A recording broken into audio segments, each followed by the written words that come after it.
नमस्कार, आप देख रहे हैं खबर फास्ट और मैं हूं आपके साथ शमशेर सिंह।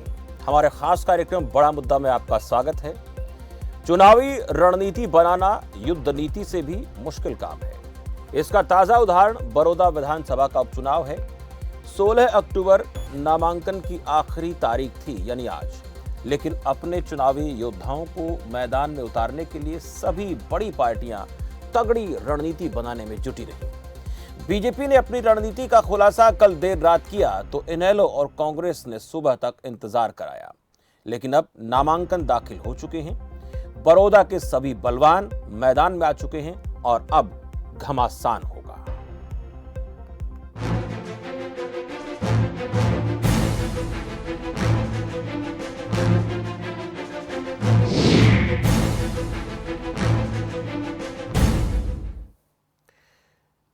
भारतीय जनता पार्टी ने पहलवान योगेश्वर दत्त पर बड़ौदा के लिए एक बार फिर से भरोसा जताया है।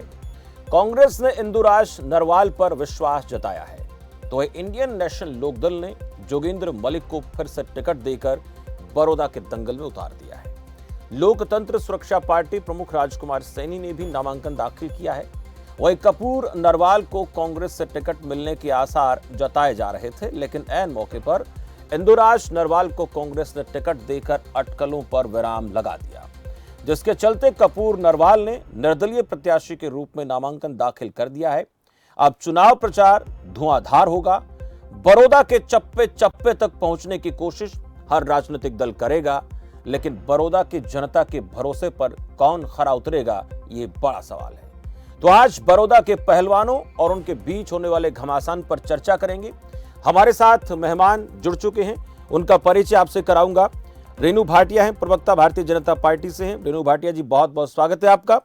ओंकार सिंह, प्रवक्ता इंडियन नेशनल लोकदल से। ओंकार जी, आपका भी स्वागत है। बजरंग दास गर्ग हैं, प्रवक्ता कांग्रेस पार्टी से। बजरंग दास जी, बहुत बहुत स्वागत है। धन्यवाद। और वरिष्ठ पत्रकार के तौर पर हमारे साथ राजेश कश्यप जी हैं। राजेश जी, बहुत बहुत स्वागत है आपका भी। मैं अभी थोड़ी देर पहले गाना सुन रहा था। सभी जो इस वक्त मेरे सामने अलग अलग पार्टियों के प्रवक्ता बैठे हैं, बहुत देर कर दी हुजूर आते आते। और कल देर रात भी हम चर्चा कर रहे थे कि कब तक हुजूर आप आ जाएंगे मैदान में।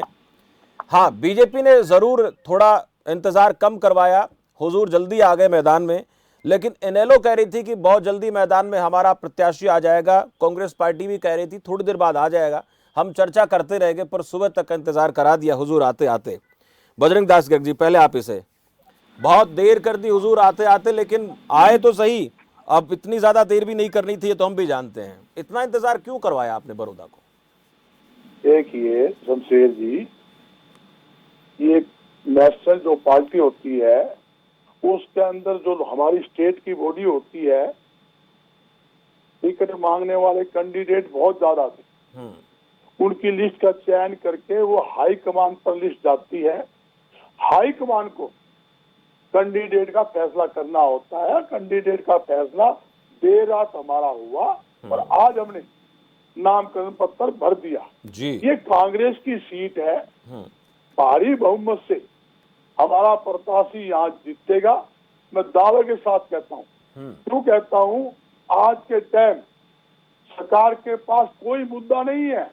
वोट मांगने के लिए, विधानसभा जाने के लिए कोई मुद्दा नहीं है। यहाँ तक कि सरकार के प्रतिनिधियों का खुला विरोध गांवों में हो रहा है। काले झंडे दिखाए जा रहे हैं और गांवों में बोर्ड लगाए गए हैं, कृपया भारतीय जनता पार्टी और जदयू के नेता गांवों में ना आए। बेहताशा बेरोजगारी, लूटपाट, महंगाई, क्या मुद्दा लेके जाएंगे? आज जिस प्रकार इन्होंने किसान आड़ती मजदूरों को बर्बाद करने के लिए 3 नए अध्यादेश लाकर किसानों को बर्बाद करने के जो साजिश रची है, आज पूरा प्रदेश का किसान सरकार के खिलाफ सड़कों पे है। मंडी का आड़ती सड़कों पे है, मिलर सड़कों पे है, मजदूर सड़कों पे है। सरकार पे कौन सा मुद्दा है? क्या किया सरकार ने? 5 साल के अंदर मुख्यमंत्री जी एक बार बड़ौदा नहीं गया। मुख्यमंत्री जी एक बात कही तो मुझे बड़ौदा का विधायक समझिए, मैं बड़ौदा का विधायक हूँ। फिर आप बड़ौदा के विधायक हो, तो करनाल का विधायक कोई और है क्या? ठीक है, एक मुख्यमंत्री चलिए बजरंग दास जी, छोटा छोटा कमेंट सबका लेना है। मैं हाँ एक सेकंड दूंगा, मैं फिर आऊंगा ना आपके पास, फिर आऊंगा आपके पास। हाँ एक सेकंड पॉइंट है। मुख्यमंत्री कहा कि सरकार का नाक का सवाल है बड़ौदा चुनाव जीतना। जी मैं कहना चाहता हूँ शमशेर जी, सरकार जो है वो चुनाव जीतने के लिए नहीं, अपनी जमानत बचाने के लिए चुनाव लड़ रही है। कांग्रेस पार्टी भारी बहुमत से, आप लोगों के आशीर्वाद से, जनता के आशीर्वाद से जीतेगी ये चुनाव। सरकार बिना जनता होगा। चलिए ये देखेंगे, 10 तारीख तक का इंतजार तो हमें भी करना पड़ेगा। ओंकार सिंह जी, मैं रेणु भाटिया जी आपके पास थोड़ा देर से इसलिए आऊंगा क्योंकि ओंकार सिंह जी से चर्चा करनी जरूरी है। कल ओंकार सिंह जी से मेरी बात हो रही थी, मैंने पूछा कि सर आपका प्रत्याशी कब मैदान में आ जाएगा। वो गाने का जिक्र मैंने इसलिए किया कि उसमें ऐसी सी बातें हैं जिससे लगता है कि इतना इंतजार करवाएंगे तो मर जाएंगे। हालांकि ऐसा नहीं है, ये राजनीति है, इस राजनीति में तो दांव पे चलते रहते हैं।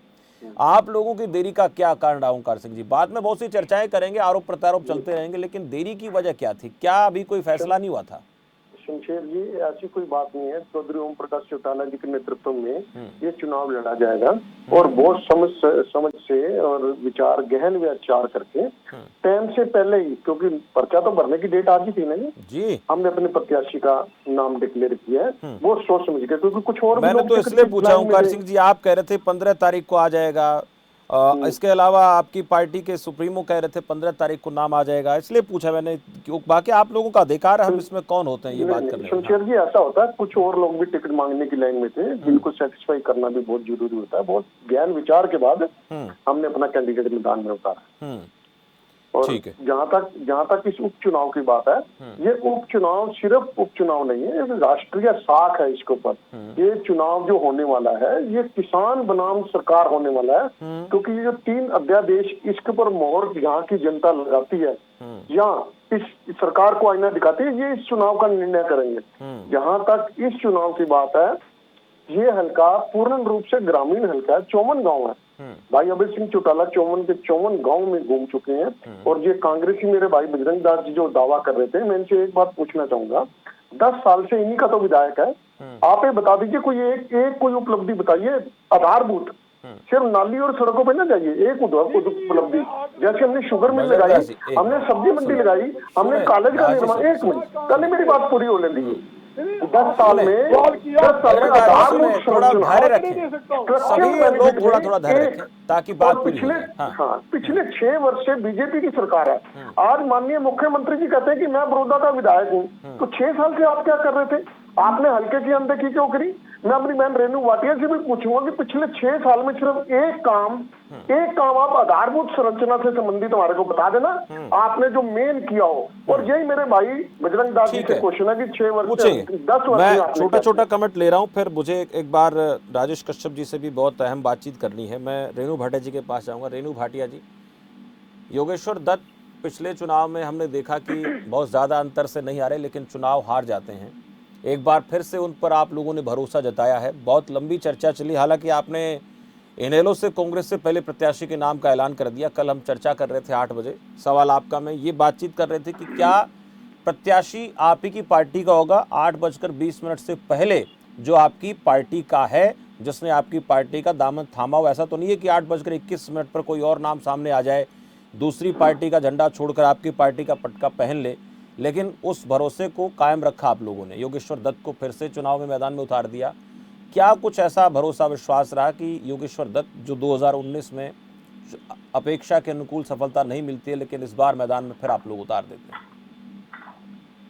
देखिए शमशेर जी, चुनाव है, चुनाव में हार जीत होती रहती है और ये उपचुनाव है। इस उम्मीद के साथ जनता सरकार की ओर या प्रत्याशी की ओर देखती है कि कौन आगे हमारा जो है मार्गदर्शक होगा इस क्षेत्र का।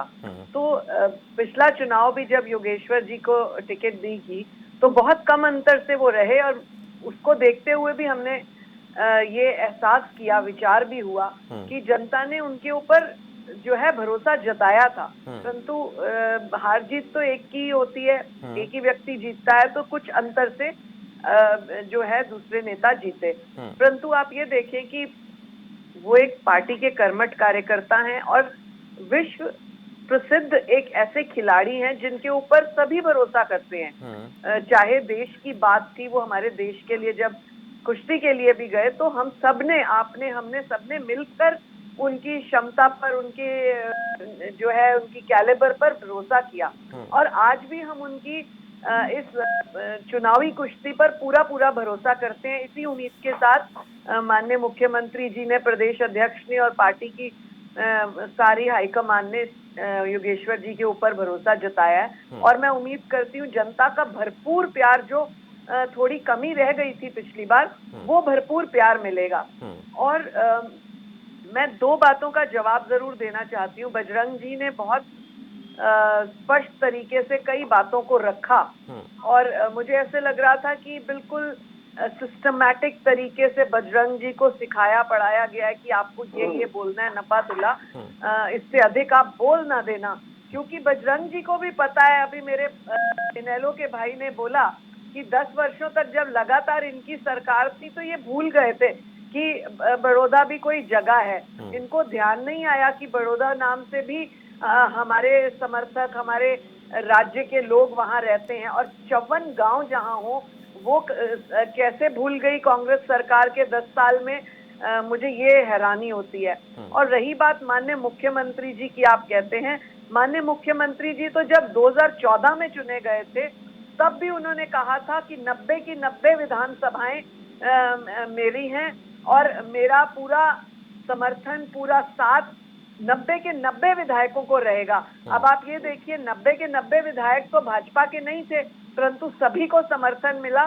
बजरंग दास जी और मेरे इनेलो के भाई जिस पार्टी से आते हैं वो अपने कैंडिडेट से भी पूछेंगे, जो 2014 की बात कर रही हूं मैं, कि उनको कितना समर्थन मिला। और माननीय मनोहर लाल जी ने एक नजर से सभी क्षेत्रों में कार्य कराया। 90 की 90 विधानसभाओं में उन्होंने 2-2 बार दौरा किया। मुझे नहीं पता बजरंग दास जी कहाँ थे, कौन सी यात्रा में थे जब माननीय मुख्यमंत्री जी प्रदेश के दौरे करते थे।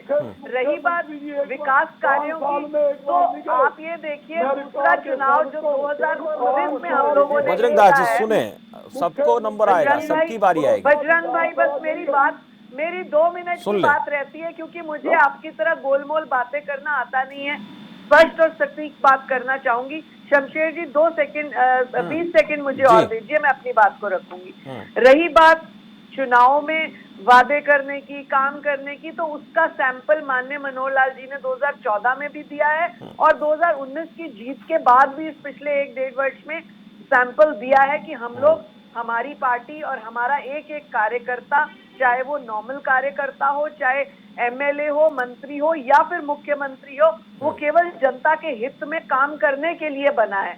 इसलिए हम गोलमोल दाएं बाएं इधर उधर की बातें नहीं करते हैं, काम पर विश्वास करते हैं। और मुझे पूरी उम्मीद है, मुझे नहीं बच्चे को उम्मीद है कि योगेश्वर दत्त जी को उनका आशीर्वाद मिलेगा और योगेश्वर दत्त जी उनका आशीर्वाद लेके, ठीक है रेणु भाटिया जी, ठीक है, मुखी विकास करेंगे। चलिए हम बात करेंगे। मैं सभी आऊंगा मेहमानों के पास। पहले राजेश कश्यप जी से थोड़ी सी बातें अहम करनी। राजेश कश्यप जी, पहले तो जो चुनाव में प्रत्याशियों का आना, अलग अलग पार्टियों के, उसमें इतना लंबा वक्त लगाना, इस पर मैं समझूंगा आपसे कि वजह क्या नजर आती है। दूसरा, ये 2 अहम उम्मीदवार हैं इस चुनाव में। 2 अहम इसलिए कह रहा हूं, एक राजकुमार सैनी हैं और दूसरे कपूर नरवाल हैं, जिनको ये उम्मीद थी कि कांग्रेस पार्टी से टिकट मिल सकता है, लेकिन ऐन मौके पर नहीं मिला। इन दोनों उम्मीदवारों के मैदान में आने से जो चुनावी माहौल है उस पर क्या असर पड़ेगा? और कुछ बहुत से निर्दलीय ऐसे भी हैं जो अलग अलग अपने अपने गांव का अच्छा खासा प्रतिनिधित्व करते हैं, वो भी मैदान में होंगे। ये निर्दलीय और ये 2 बड़े चेहरे क्या असर डालेंगे? और पहले जो उम्मीदवार मैदान में आए हैं, लेट आए, लेकिन ये इनका अपना अधिकार है, जितना देरी करें उतना कर सकते हैं। 16 तारीख के 11, 12, 1 बजे तक भी इंतजार कर सकते थे, वो अधिकार है। क्या कहेंगे आप? जी शमशेर सिंह जी, जो सवाल आपने उठाए बड़े महत्वपूर्ण हैं और सभी की निगाहें ही सवालों के इर्द गिर्द पे है। और जहाँ तक मेरा मानना है कि जो ये प्रत्याशियों का चयन है, और हर पार्टी ये चाहती है कि हमारा प्रत्याशी जीते, इसमें जीतने के लिए अब मजबूत कैंडिडेट की जरूरत थी, हर पार्टी को जरूरत थी, और खासकर उस पर निगाह थी लगभग हर पार्टी का कि दूसरी पार्टी का कोई मजबूत नेता हो जिसको टिकट सकती है, उसको मौका दे दिया जाए। लगभग हर पार्टी में यही चर्चा थी, खासकर बाहर के उसमें देखा जाए तो। लेकिन क्या है कि जब आप अपने कैंडिडेट ले आए हैं तो वो क्या असर रख सकते हैं, क्या नहीं रख सकते, वो अलग है। और आपने भी सही कहा कि अपनी पार्टियों का अपना निजी अधिकार होता है वो किसको कैंडिडेट बनाए किसको नहीं। लेकिन आम जनता के नजरिए से अगर हम देखते हैं तो एक मुकाबला कांग्रेस और बीजेपी में होता दिखाई दे रहा है शमशेर सिंह जी। और जो नई दिल्ली की बात आप कह रहे हैं सैनी साहब का, तो उनका विरोध भी हुआ है और उनको उस स्तर पर नहीं हाल फिलहाल लिया जा रहा है कि वो इसकी कैटेगरी में होंगे, टक्कर देने की कैटेगरी में शामिल होंगे। लेकिन मुख्य मुकाबला बीजेपी और कांग्रेस के बीच में रहेगा। अब दो बातें हैं इसमें शमशेर जी, एक तो योगेश्वर दत्त जी की बात है और एक इंदु नरवाल जी की बात, इंदु राज की। तो जो अगर जाना पे जिसमें दोनों ही तरफ की बात अगर देखे जाए तो प्लस पॉइंट में ये है कि योगेश्वर दत्त की एक तो अपनी पहचान है और एक जो सामाजिक और राजनीतिक मुद्दे उन पे खुले शब्दों में बोलते हैं, एक उनकी अपनी एक प्रतिष्ठा भी है और एक अपनी पहचान भी है। दूसरा ये कि जो बीजेपी की तरफ से है, बीजेपी की सरकार केंद्र में भी है और हरियाणा सरकार भी है, राज्य में भी है। तो आम मतदाता भी इसका भी असर पड़ सकता है कि भी क्योंकि जो ये नारा दिया जा रहा है कि भी अगर हमारा आपने विकास कार्य करवाना है बड़ौदा का तो फिर आप सरकार के साथ रहिए, ये फैक्टर चलता है कई बार। अब क्या आगे रुक लेगा वो अलग बात है। लेकिन अगर योगेश्वर दत्त जी नहीं होते तो कांग्रेस के कैंडिडेट की मजबूती थी, क्योंकि इस वक्त बीजेपी कई मुद्दों पे घिरी हुई है, किसानों के मुद्दे भी घिरी हुई है, बेरोजगारी के मुद्दे भी घिरी हुई है, कई मामलों में घिरी हुई है। अगर मुद्दों के आधार पर जाए तो बीजेपी पर सवाल निशान है, उनका कैंडिडेट नहीं जीत सकता है। लेकिन अगर आप उस पर ये चेहरे का जो जाना पहचाना चेहरा है, जो उनकी साख है, जो उनके हिसाब से जान पहचाना मतदाता पकड़ है, तो अपनी एक प्रतिष्ठा रखता है, उसमें योगेश्वर दत्त जी का जो अपना करियर है वो मायने रखेगा, इसका बीजेपी को फायदा मिलेगा। जी अच्छा, ये मैं राजकुमार सैनी का और कपूर नरवाल का जिक्र मैंने इसलिए किया कि अक्सर देखा जाता है कि अगर किसी गांव में किसी एक नेता का विरोध होता है तो उसके पक्ष में भी कुछ लोग ऐसे होते हैं जो दबे होते हैं, आवाज़ नहीं उठाते, लेकिन दबी आवाज़ तो ज़रूर सामने आती है, फिर वो जाके ईवीएम पर बटन दबाने का काम करती है। तो ऐसे जो चेहरे होते हैं खुद चाहे किसी जीतने की अवस्था में ना होते हो लेकिन दूसरे को हराने का मादा रखते हैं।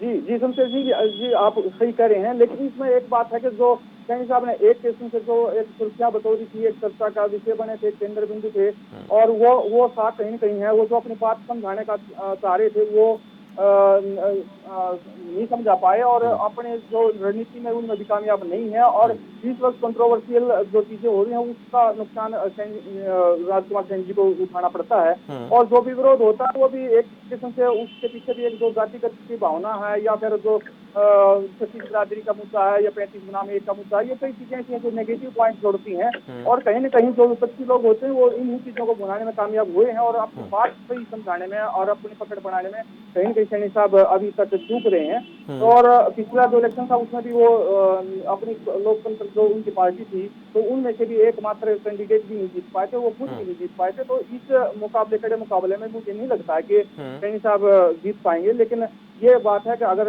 जान पहचान का चेहरा का और सरकार के साथ जाने का अगर मन हुआ तो इसमें योगेश्वर दत्त जी को कामयाबी मिलती दिखाई दे रही है। अगर चूंकि श्री कृष्ण हुड्डा जी का था तो मामला तो उनकी सीट थी, अगर नैतिक रूप से देखा जाए, भावनात्मक रूप से देखा जाए तो उनके पुत्र की या उनके पत्नी का ज्यादा इसमें बनता था रोल, लेकिन उनको वो मिला नहीं है। और बिल्कुल एक छोटा सा और इसी पे सवाल ऐड कर लेता हूँ, दो नरवाल मैदान में है, एक कपूर नरवाल एक इंदुराज नरवाल और दोनों ही जाट चेहरे हैं, दोनों ही नरवाल हैं।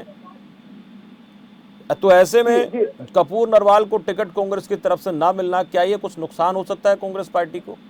हाँ ये नुकसान है, क्योंकि उसमें उनका तजुर्बा था, थोड़े बहुत कम मार्जिन से वो मतलब हार का सामना करना पड़ता था और एक लंबा तजुर्बा उनका अनुभव था, वो नुकसान कहीं न कहीं कांग्रेस को होगा। लेकिन जो ये नया चेहरा आया है तो ये इससे वाकिफ नहीं है ज्यादा जनता, ये इतना है कि आप भी दिखा रहे हैं जैसे कि दीपेंद्र हुड्डा जी के। बिल्कुल ये चेहरा जरूर जाना पहचाना नहीं है, लेकिन बजरंग दास गर्ग जी से हम जानेंगे, चेहरा पहचाना नहीं है लेकिन भूपेंद्र सिंह हुड्डा जाना पहचाना चेहरा है।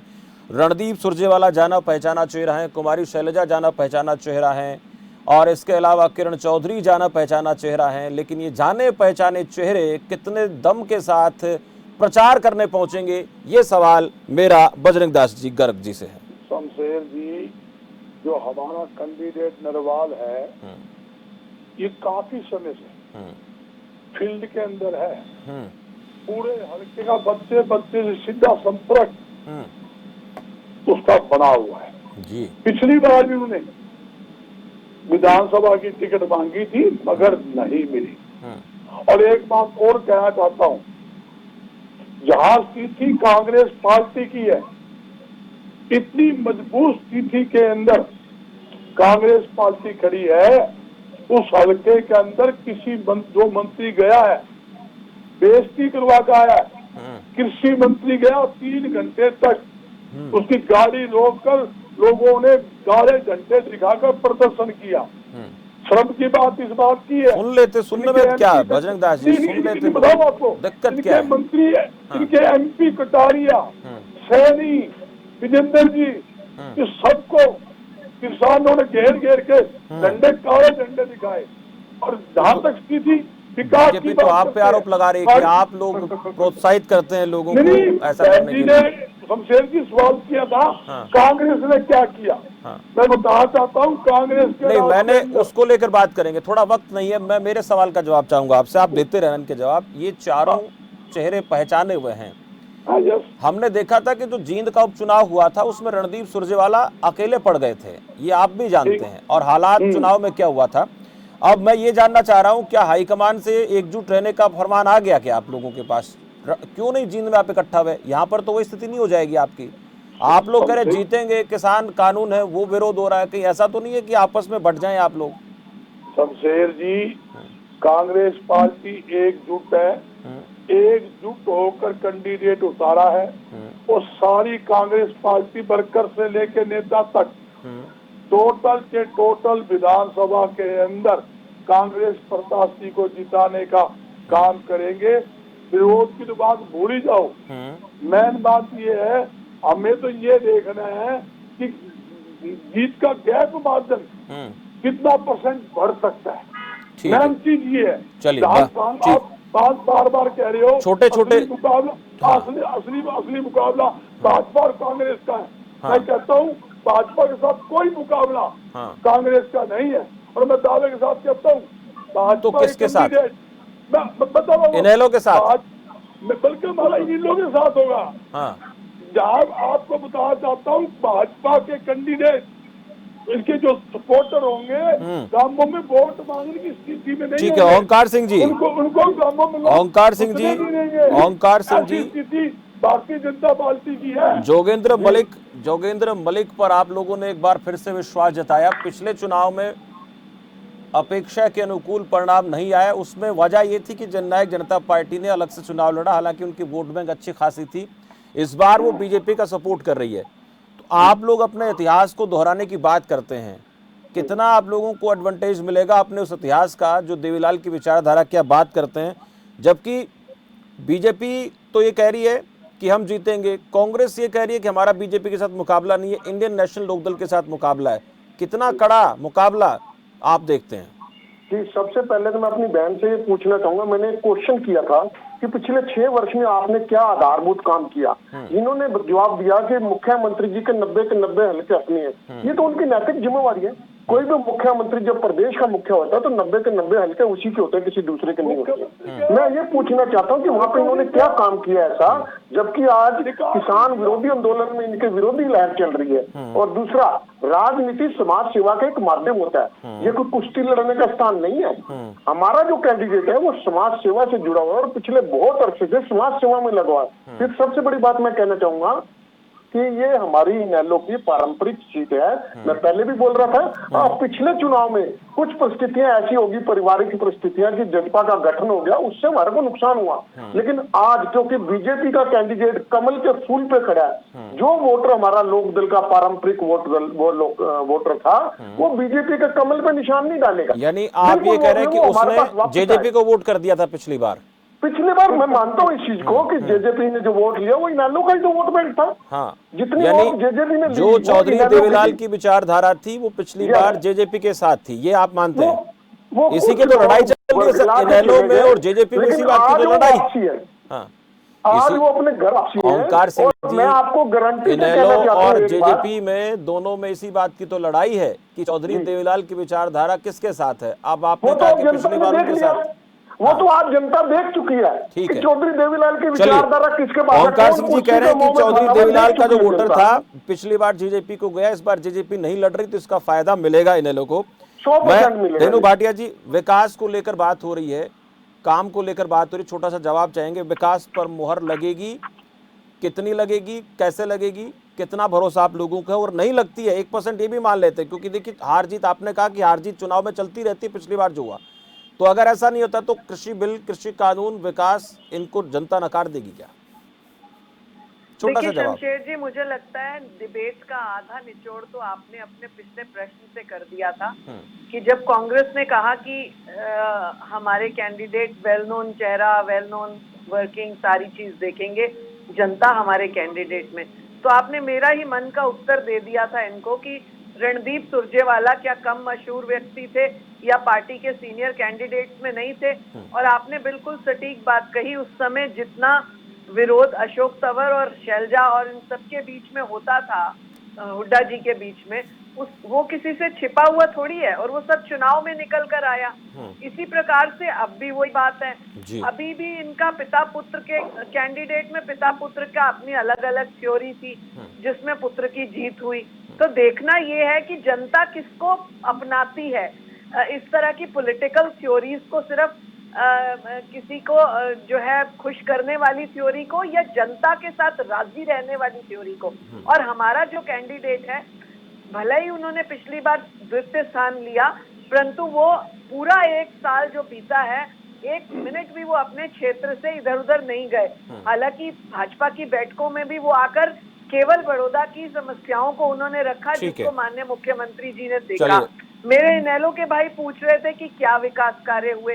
1 साल में जितने विकास कार्य बड़ौदा में हुए हैं, आप पिछले 5 साल का रिकॉर्ड देखें और उससे पहले बता दीजिए, कांग्रेस का 10 साल देखिए।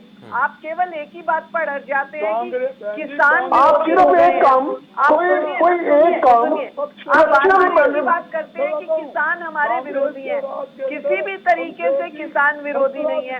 ये आप बार बार कहते हैं कि उस समय इनेलो हमारे साथ था। एक काम बता दीजिए पिछले 6 वर्ष में एक काम। लोग अगर थ्योरी को पसंद करते हैं, चलिए मैं रोकूंगा, सभी को रोकना चाहूंगा। शुक्रिया रेणु भाटिया जी, ओंकार सिंह जी, बजरंग दास गर्ग जी, राजेश कश्यप जी, आप इस चर्चा में आप हमारे साथ जुड़े, आपका बहुत बहुत शुक्रिया। आज नामांकन दाखिल हो गया है, सभी पार्टियों के प्रत्याशियों ने अपने अपने नामांकन दाखिल कर दिए। कुछ लोगों ने कल नामांकन दाखिल करे थे, कुछ लोगों ने आज अपने नामांकन भरे हैं। लेकिन बात जो इस वक्त हो रही है वो बड़ौदा के विकास को लेकर हो रही है। कांग्रेस से पूछा जाता है तो कहते हैं 10 साल में बहुत काम किया, बीजेपी से पूछा जाता है तो 6 साल में बहुत काम किया, इनेलो से पूछा जाता है तो हमारा यहां पर पहले इतिहास बेहतर रहा, हमने बेहतर काम किया है। लेकिन बड़ौदा की जनता ये जानती है कि विकास किसने किया, काम किसने किया। और जब मोहर लगेगी ना 3 तारीख को और 10 नवंबर को रिजल्ट आएंगे सामने, तो ये साफ हो जाएगा कि बड़ौदा की जनता वाकई में चाहती क्या है। वो सरकार के साथ जाती है, विपक्ष के साथ जाती है, कृषि बिलों पर मोहर लगाती है कि नहीं लगाती है, काम को लेकर कितना बड़ौदा की जनता सोचती है, या फिर जो अक्सर कहा जाता है कि चुनाव में चौधर की लड़ाई भी होती है, उस चौधर की लड़ाई को लेकर के यहाँ घमासान होगा। ये सब देखने वाला होगा। लगातार ऐसे मसलों पर चर्चा करते रहेंगे। फिलहाल दीजिए इजाजत और आप देखते रहिए खबर फास्ट। नमस्कार।